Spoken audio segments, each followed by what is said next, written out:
There are still moments when I struggle to fully comprehend the situation. Technically, Louise and I are still married, but only because the legal system requires it. Where we live, a couple must be separated for an entire year before officially finalizing a divorce.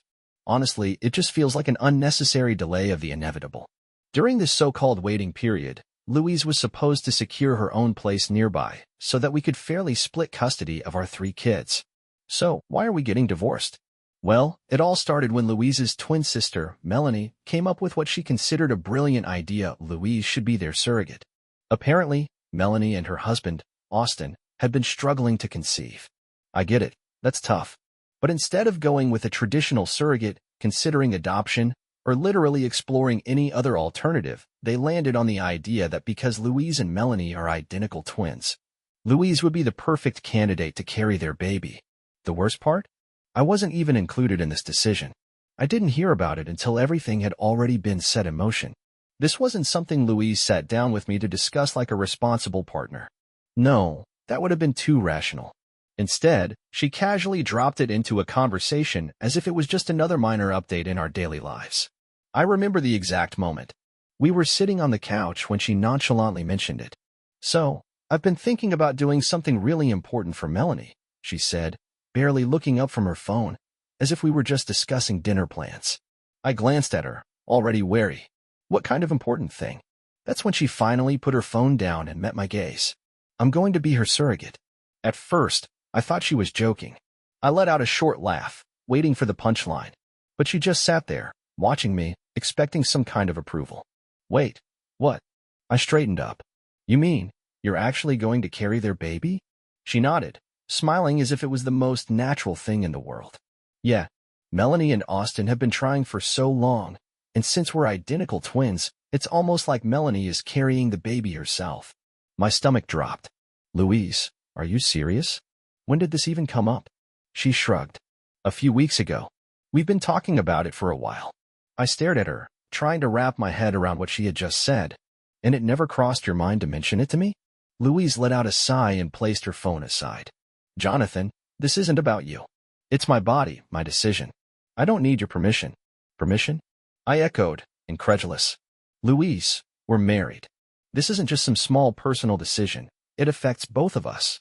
How could you not talk to me about this before deciding?" She rolled her eyes. "I'm telling you now." "Oh, great," I said, letting out a bitter laugh. "Now, after you've already made up your mind. That's not how a marriage works." Her expression hardened. "Look, I knew you'd react like this. That's why I waited. But this is happening, Jonathan. Whether you support me or not." I exhaled sharply, shaking my head.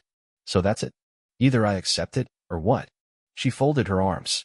"Or maybe we need to rethink things." And there it was, the ultimatum. She didn't have to spell it out. The message was clear. Either I got on board or I walked away. I was stunned. It wasn't just the surrogacy itself that bothered me, though, of course. That was a huge factor. The real issue was the sheer betrayal. Louise, Melanie, and Austin had been planning this behind my back for weeks, maybe even months, without a single word to me. And now, I was just supposed to accept it like it was no big deal. I looked at her, my voice firm. "If you go through with this, we're done." Her face twisted in frustration.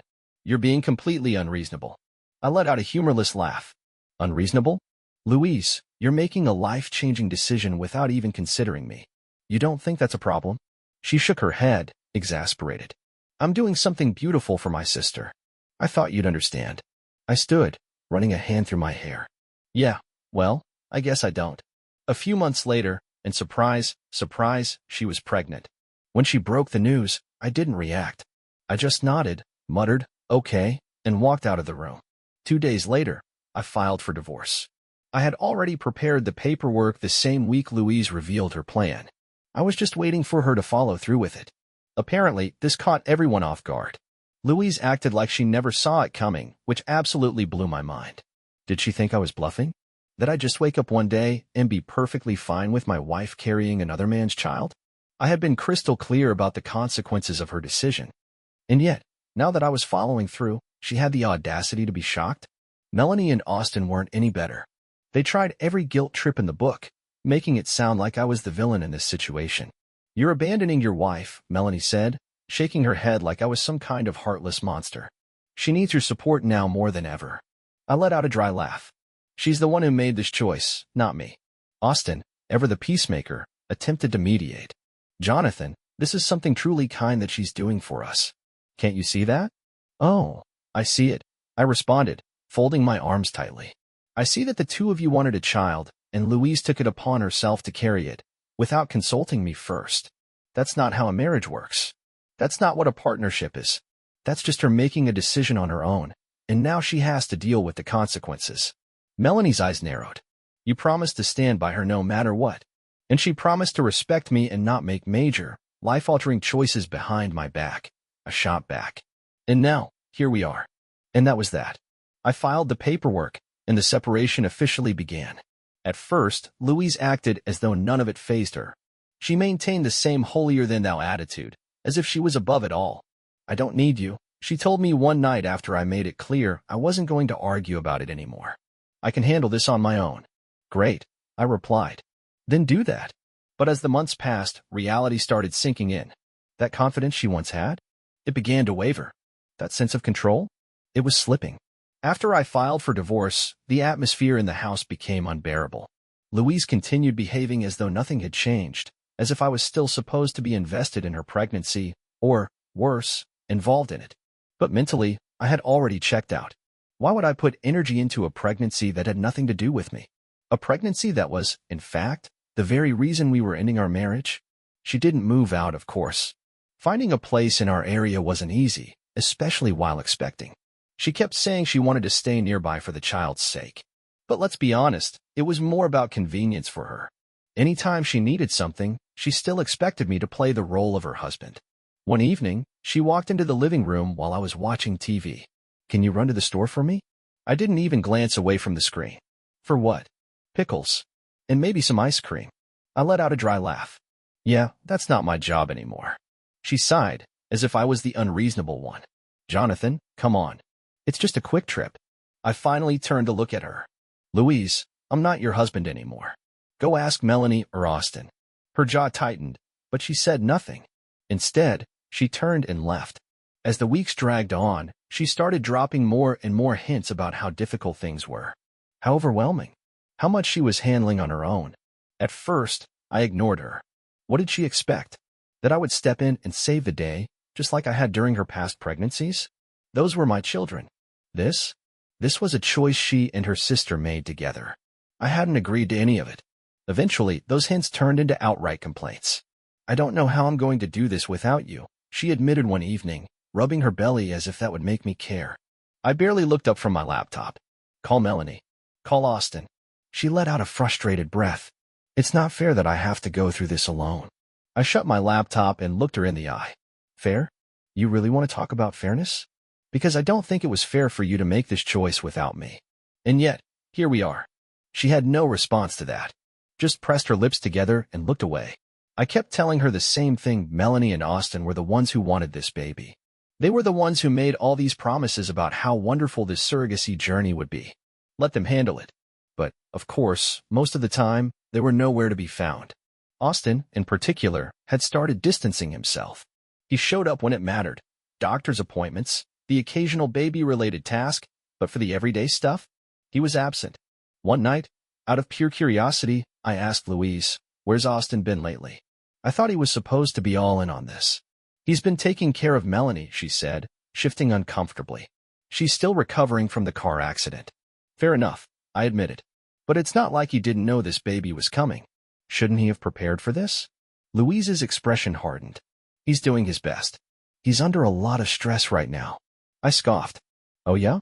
And you're not? She didn't answer, but that silence said everything.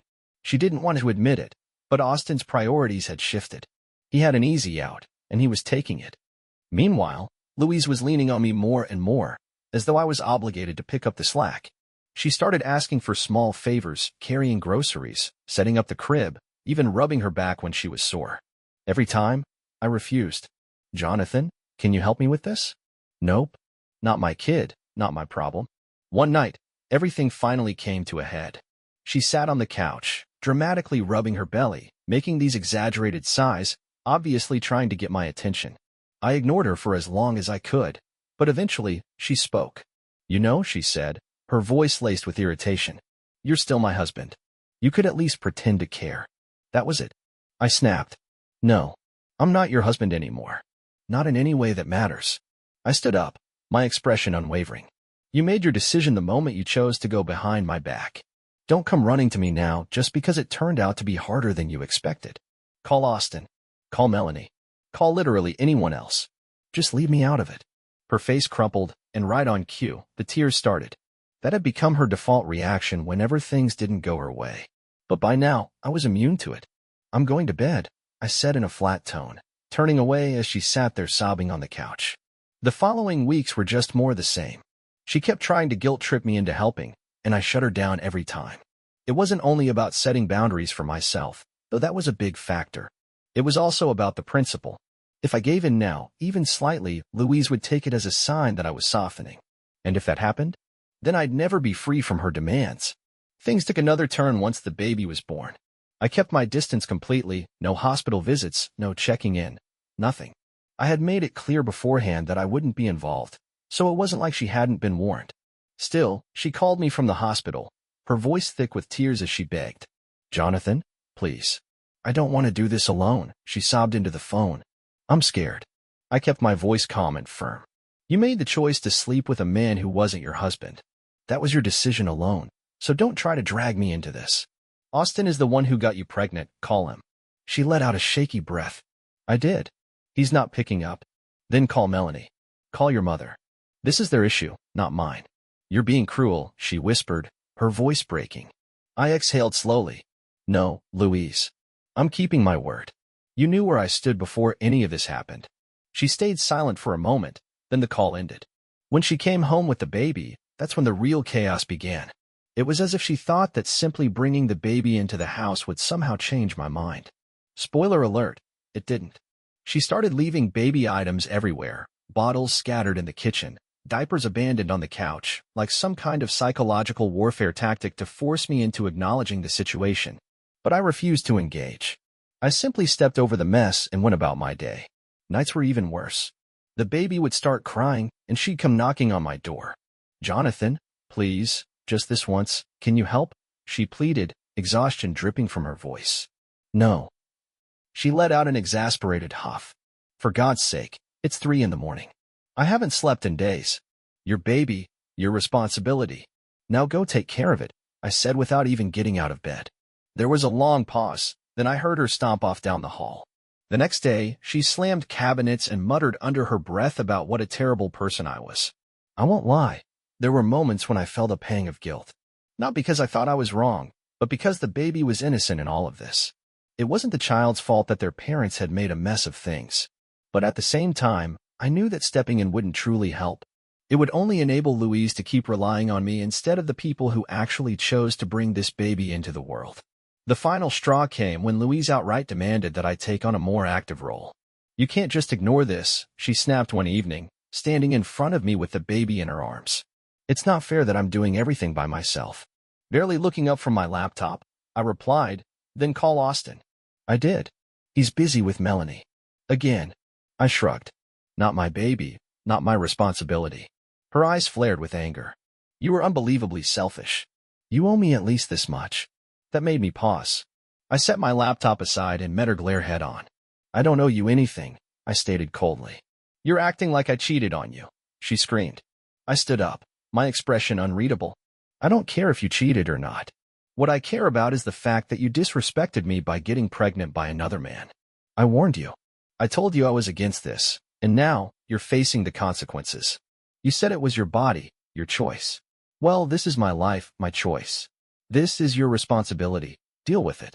That was it. That was the moment she finally snapped. You're a heartless monster, she spat. One day, you're going to regret this. She stormed off, and for a brief second, I thought that was the end of it. But an hour later, she was back, a bag slung over her shoulder, the baby bundled up in her arms. I can't do this, she said, her voice trembling. Not with you acting like this. I simply nodded. She hesitated, staring at me like she expected me to stop her. I didn't. 2 days later, Louise was gone with the baby. For the first time in what felt like forever, I thought, maybe, just maybe, I could finally breathe. I wasn't naive enough to think she was gone for good. But for a couple of days, the house was peaceful. No crying baby, no guilt trips, no arguments. It felt like a weight had been lifted off my shoulders. But, of course, when Louise was involved, nothing ever stayed simple. The phone calls started the following morning, first from her mother, then her sister, and even her sister's husband. Yes, the very same sister who orchestrated this entire mess. It was as if they had coordinated a full-scale effort to break me down. Every single one of them echoed the same sentiments. Louise was struggling, the baby was blameless, and I needed to do the right thing for the family's sake. Melanie, her twin, was especially relentless. She left a long voicemail drenched in condescension. "I can't believe how heartless you are, Jonathan," she snapped, her voice sharp with disdain. "Louise just gave birth, and you abandoned her at the most vulnerable moment of her life. Is this really the kind of person you've become? Do you even have a soul?" I scoffed, then deleted the message without replying. What was the point? This wasn't some unexpected pregnancy that Louise and I had planned together. It was her decision, one she made without consulting me, despite my explicit warnings that I wouldn't support it. Then came Austin, the biological father. He tried to tug at my heartstrings, his voice dripping with forced sincerity. "Man, things are really tough right now," he sighed over the phone. "Melanie's still recovering from the accident, and Louise is overwhelmed. We're all family, man. We should be there for each other." I nearly laughed at the absurdity of it. "Family?" I repeated, incredulous. "Are you kidding me? You barely lifted a finger during the entire pregnancy, and now you want to act like we're some united front? That's not fair," he protested. "I'm trying. Try harder," I cut him off. "This isn't my responsibility. Step up and take care of your own child." Then Louise's mother called. She was usually reasonable, but even she was taking Louise's side this time. Her voice was heavy with disappointment. "I just don't understand you, Jonathan," she said softly. "Louise is still your wife, and you—" "No, she's not," I interrupted, my tone steady but firm. "She stopped being my wife the moment she chose to have another man's baby. If you're so concerned, maybe you should be the one helping her." Silence. Then a quiet click as she ended the call. That was the moment, I think, when she finally realized I wasn't going to cave. A couple of days later, Melanie showed up again. I figured she would eventually, but I wasn't expecting the spectacle she brought with her. She waltzed in like she hadn't just cursed me out before storming off. The baby was strapped to her chest in one of those carriers, her expression tired but defiant. I could see it right away. She was gearing up for another fight. "We need to talk," she announced, standing in the middle of the living room as if she were about to deliver a TED Talk. I didn't even bother looking up from what I was doing. "About what?" "This." She gestured toward the baby like I somehow hadn't noticed. "You can't just ignore us forever." "I'm not ignoring you," I responded flatly. "I've made myself very clear. This is your responsibility, not mine." That was all she needed to launch into another exhausting monologue about how hard it was being a single mother, how unfair it was that she had to handle everything alone. She kept repeating phrases like, "This isn't what I signed up for, and I never thought you'd turn your back on me like this." I let her talk. Arguing would have been pointless. She wasn't looking for a solution. She just wanted someone to blame. When she finally ran out of steam, I met her gaze and said simply, "You signed up for this the moment you decided to carry their baby. Don't try to pin this on me." That set her off. Her face twisted with frustration as she started yelling. "You're being cruel, Jonathan. You have no idea what I'm going through. You think this is easy for me? One day, you're going to regret this. I know you will." The baby began wailing, probably startled by all the shouting. Melanie turned to me, snapping, "Are you just going to sit there? Do something." I shrugged. "Not my baby, not my problem." Her face reddened with anger, and she stormed off to the bedroom, slamming the door so hard the walls shook. The baby kept crying, but I didn't move. If she wanted to scream and throw tantrums, fine, but she wasn't going to unload her problems onto me. That night, she switched tactics. Instead of yelling, she wandered into the kitchen while I was making dinner, her demeanor noticeably different. She leaned against the counter, watching me cook, her voice softer, almost hesitant. "I miss the way things used to be," she said after a long silence. I kept chopping vegetables, not looking at her. "That makes one of us." She sighed, stepping a little closer. "I mean it, Jonathan. I still love you. I want us to be a family again." I let out a dry laugh. "A family?" I turned to her, raising an eyebrow. We were a family. You threw that away. She swallowed hard, her eyes shimmering. I made a mistake. I set the knife down, crossing my arms. Yeah, you did. She nodded slowly, then inhaled a shaky breath. I'm sorry. It was an apology, sort of. She was sorry for how things had turned out, but she still wasn't taking responsibility for the choices she had made. I wasn't buying it. That ship had already sailed. My voice was devoid of emotion as I told her, you made your choice. Now you have to live with it. She broke down again, her body trembling as she sobbed. Through her tears, she choked out, I don't want a divorce. I can't do this alone. I sighed, already exhausted by the conversation. You don't have to do it alone, I replied. Melanie and Austin are there for you. But that wasn't what she wanted to hear. She didn't need their support, she wanted mine. She was hoping I'd step in and fix everything, the way I always had in the past. But not this time. Turning to face her, I said, you don't want a divorce, not because you love me. You got pregnant by another man, despite my warnings. That says everything about the love you claim to have for me. You don't want this marriage to end because you value me. You just don't want to lose the stability I provide. But take my advice, get used to being on your own. Get used to cleaning up your own mess. The divorce is already filed, and soon, this life you're clinging to will be gone. That night, as I lay in bed, I could hear her crying from the other room. But I felt nothing.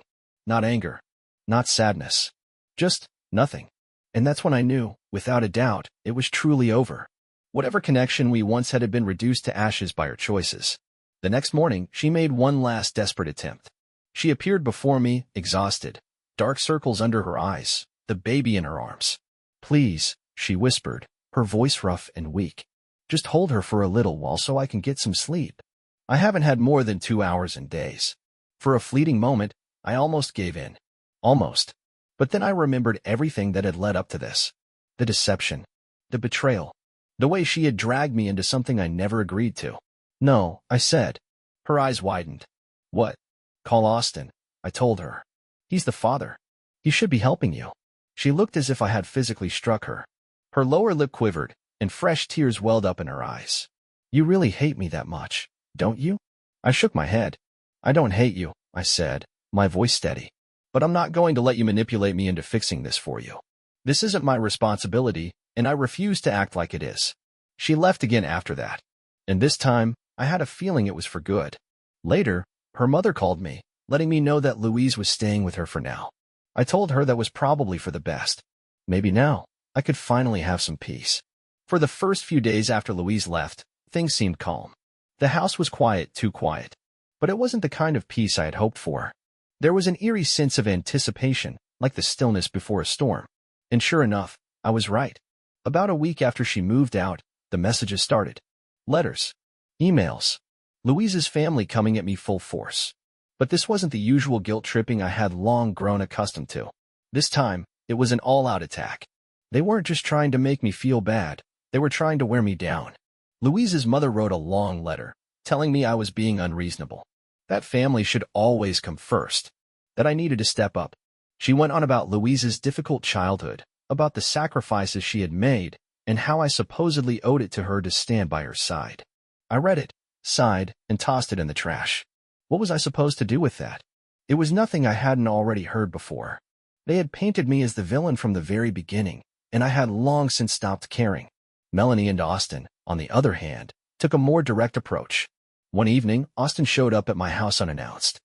The moment I saw him standing there, shifting awkwardly, I knew this conversation wasn't going to go anywhere productive. Hey, man, he said, forcing a casual tone. Can we talk? I leaned against the doorframe, crossing my arms. About what? He hesitated, clearly torn between speaking his mind or turning around and walking away. Eventually, he let out a sigh. About the baby. About everything, really. I didn't move. Say what you need to say. He looked surprised, as if he had expected me to invite him in. Not happening.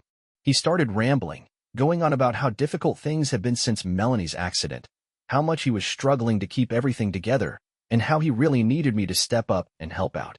For Louise's sake, he added. For Louise's sake? I repeated, my voice sharp. I saw him flinch. This has nothing to do with me, I continued. That's your child. Your wife's sister agreed to this, knowing exactly what it meant. Why are you here? He looked flustered. It's not just about the baby. It's about family. We're all connected in this. I let out a dry, humorless laugh. No, we're not. He opened his mouth to argue, but I didn't give him the chance. You, Melanie, and Louise made these decisions without me. You kept me out of it. And now you're acting like I owe you something? Get real. He tried to protest, but I had already made up my mind. Leave, I said, stepping back inside. And don't come back unless you're here to take full responsibility for your kid. He wasn't happy with my response, but there wasn't much he could do about it. He lingered for a moment, his jaw tightening before muttering something about how I'd regret this. Then, without another word, he turned and walked away. Maybe he was right, maybe he wasn't. Either way, it wasn't my concern. Meanwhile, Louise was still staying at her mom's, and for a fleeting moment, I let myself believe that perhaps she was starting to come to terms with everything. But I was wrong. Instead, she began using the kids as a bargaining chip. One night, she called and asked if she could come over to spend time with them. I agreed. Of course, they were still her children, and I had no intention of keeping them from her. But the moment she arrived, it was clear she had an agenda. She spent the entire evening talking about how difficult things had been for her, how the baby kept her up at all hours, and how she just needed a little support to get back on her feet. Then she got to the real reason she had come. She suggested moving back in, just temporarily, she claimed, until she could figure things out. I shut that down immediately. No, I told her, my tone firm. You made your choice. You can't just walk back in and pretend nothing happened. Her expression fell, her eyes searching mine with desperation. Jonathan, this isn't just about me. The kids need their mother. They have their mother, I countered. You're still their mom, Louise. But that doesn't mean I have to let you move back in. She exhaled sharply, frustration clear on her face. This isn't fair to them, to me. You're tearing our family apart. I let out a dry laugh. No, you did that. You destroyed our marriage for your sister. You don't get to act like the victim here. For the first time, real anger flashed in her eyes. Up until that moment, she had mostly cycled through sadness, guilt-tripping, and frustration. But this was different. She looked at me as if I were the worst person she had ever met. You'll regret this one day, she hissed. I promise you. Then, without another word, she grabbed her things and stormed out, slamming the door behind her. The following weeks were surprisingly calm. I settled into a routine with the kids, doing my best to provide them with a sense of stability. Occasionally, they would ask about their mother, why she wasn't living with us, why things had changed. I kept my answers simple. Mom and I are figuring things out, I would say. But we both love you very much. It wasn't entirely a lie. I still loved my kids more than anything, and I knew Louise did too, in her own way. But love didn't change the fact that we were on completely different paths now.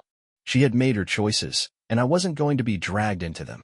What I hadn't expected, though, was how much lighter I felt without her around. For the first time in years, I wasn't walking on eggshells or constantly being pulled into her chaos. It was just me and the kids, taking things one step at a time. And honestly, it felt good. Then came the legal battles. The divorce proceedings officially began, bringing a whole new level of stress into my life. Louise's lawyer attempted to paint me as the unreasonable one, claiming that I had abandoned her when she was in a vulnerable position and had refused to help with the baby. My lawyer quickly shut that down with the facts. The baby wasn't mine. I had no obligation to help.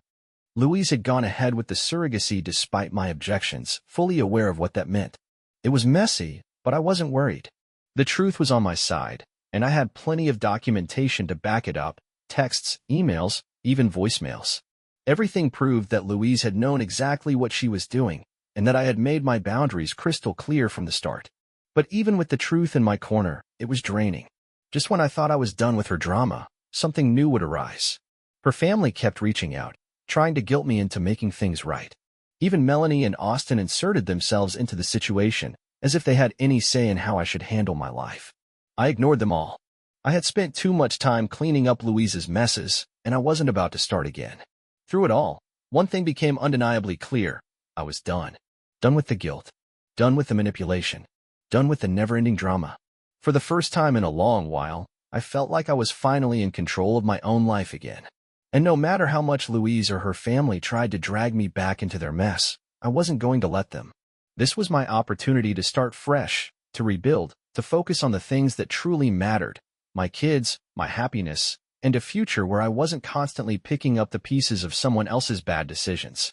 And for the first time in months, that future felt within reach. After weeks of back-and-forth turmoil, I finally got a glimpse of what life could be like without Louise's constant chaos.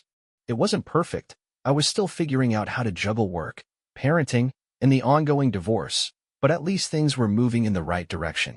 Louise remained at her mom's for the most part, and that alone made home life significantly less stressful. She still had her scheduled visitation with the kids, and while I tried to maintain a sense of peace for their sake, it wasn't always easy.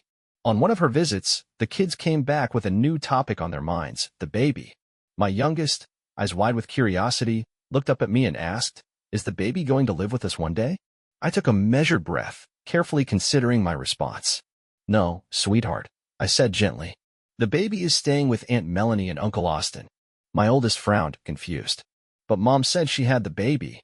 Doesn't that make it kind of like our little brother?" I rubbed the back of my neck, struggling to find the right words. How do you explain surrogacy to children? How do you help them understand that their mother's decisions were separate from them, without speaking negatively about her? "Mom helped bring the baby into the world," I explained, keeping my tone even. "But it's different from when she had you too. This baby won't be living with us. He's part of Aunt Melanie and Uncle Austin's family." My oldest nodded slowly, clearly trying to process the explanation, though I could see their minds still working through it. My youngest, however, wasn't as easily satisfied. "But why isn't the baby like us?" I hesitated, searching for a way to phrase it in a way they could understand. "Because sometimes grown-ups make choices that don't always match what we expect," I said carefully. "But no matter what, you and your sibling are the most important thing to me." They didn't push the topic any further, but I could tell the conversation lingered with them. It stayed with me, too, for days afterward. Meanwhile, I had my own life to untangle. The divorce wasn't just emotionally exhausting, it was a financial drain, too. Louise's lawyer was now pushing for spousal support, arguing that she couldn't work because of the baby. "She made this decision," I said, frustration heavy in my voice as I sat across from my lawyer in his office. "I had no part in it, and now she expects me to pay for it?" My lawyer nodded as he flipped through the paperwork. "That's what they're trying to argue, but we have a strong case. The baby isn't yours. This was a surrogacy agreement she voluntarily entered into. Plus, she has her sister and brother-in-law for support." No matter how many times I tried to set boundaries, Louise always seemed to find ways to pull me back into her mess. She would call or text at random times, usually when she was in some kind of crisis, expecting me to drop everything and fix it. One afternoon, I was at work when my phone buzzed with an incoming call from her. I debated ignoring it, but I knew she'd just keep calling until I answered. With a deep sigh, I picked up. "What is it, Louise?" I asked, already bracing myself. She was crying. "Jonathan, I don't know what to do. I can't afford daycare for the baby, and I have to start looking for a job. I just need a little help, just until I get back on my feet." My jaw tightened. "Louise, the baby is not my responsibility. Melanie and Austin are the ones you should be turning to. They can't help me right now," she snapped, her voice thick with frustration. "You don't understand what I'm going through." I exhaled slowly, trying to keep my patience in check. "No, Louise. What I understand is that you expect me to clean up your mess when you don't like the consequences of your own decisions. I'm done with that." There was silence on the other end, followed by a sharp, bitter laugh. "You really are heartless, Jonathan." Before I could respond, she hung up. I stared at my phone for a moment, shaking my head. Not 5 minutes later, another message popped up, this time from her mother. "I can't believe you would turn your back on the mother of your children. I always thought you were a decent man, but I guess I was wrong. How can you be so cruel?" I let out a short, humorless laugh. "Right on cue." "Then," I replied, "even I was shocked to find out that your daughter would destroy her own family just to sleep with her brother-in-law. So spare me the lectures on decency, old lady, and stop texting me." This soon became a pattern. Whenever Louise ran into a problem, instead of dealing with it herself or turning to Melanie and Austin, she tried to drag me into it. At first, I responded politely but firmly whenever Louise or her family reached out, trying to involve me in her struggles. But over time, I realized it was useless. No matter how rationally I explained myself, they always twisted my words to make me the villain. So eventually, I stopped responding altogether. It wasn't my job to bail her out, and I wasn't going to let her guilt me into thinking otherwise. Despite everything, there were moments when I almost felt sorry for Louise. Every time I saw her, she looked more worn down, as if the weight of her choices was finally settling on her shoulders. During one of our custody exchanges, she hesitated before speaking. "Can we talk privately for a minute?" she asked. I hesitated but gave a small nod. "Yeah, sure." We stepped a few feet away from the kids, and she took a deep breath, avoiding my gaze. "I just wanted to say, I'm sorry," she said softly, "for everything. I realize I made mistakes, and I know I hurt you. At the time, I truly believed I was making the right choice. I didn't know how to respond. A part of me wanted to tell her that apologies wouldn't change anything, that it was too late. Another part of me wanted to ask why she hadn't considered the consequences before going through with everything. But in the end, I just gave a small nod.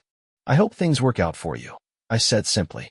She hesitated, as if she had more to say, but I didn't give her the opportunity. I wasn't interested in revisiting the past or reopening old wounds. Whatever guilt or regret she was carrying, that was hers to bear, not mine. The divorce had been long, messy, and exhausting. But in the end, the most important thing remained in my hands, the kids. The court ruled in my favor, granting me full custody, while Louise was given visitation rights. It was a relief, but not a victory. No one really wins in situations like these. It was simply the best outcome for my children, and that was all I had ever wanted. Louise fought hard to make herself look like the victim. Her lawyer argued that she had acted selflessly, that every decision she made was for the right reasons. But the court wasn't blind to the truth. They saw what I had seen all along, that Louise was unpredictable, that she had made reckless choices without thinking of the consequences, and that she had even tried to use our children as a bargaining tool to get what she wanted. I sat in the courtroom, listening as her attorney painted a picture of how difficult things had been for her, how much she loved the kids, how she deserved to share custody. And for a brief moment, I wondered if the judge would believe it. But then my lawyer stood and laid out the facts, the instability, the broken promises, the countless times Louise had put herself before the children. He made it clear that I had been their primary caregiver for months while Louise struggled to get her life in order. The evidence was undeniable. When the judge delivered the final ruling, I felt an enormous weight lift off my shoulders. Full custody. Louise would have scheduled visitation, but I would be the one providing stability, making decisions, and ensuring the kids had the home they needed. I glanced over at her. For a moment, she looked as if she was about to break down. Maybe she had convinced herself she would get more, that the court would side with her. But reality had finally set in. After the ruling, she approached me in the hallway outside the courtroom. "I don't want things to be like this," she said, her voice unsteady. "I still want to be in their lives." "That's up to you," I told her, my tone calm but firm. "But I won't let them be pulled into chaos. If you show up for them, great. If not, I'll make sure they're okay either way." She nodded, dabbing at her eyes, but I didn't wait around. There was nothing more to say. Now, it's just me and the kids, taking things one day at a time. There are struggles, of course. Single parenting isn't easy. But for the first time in a long while, our home feels stable, peaceful, and that makes everything I went through worth it. If you enjoyed the story, please like and subscribe to the channel.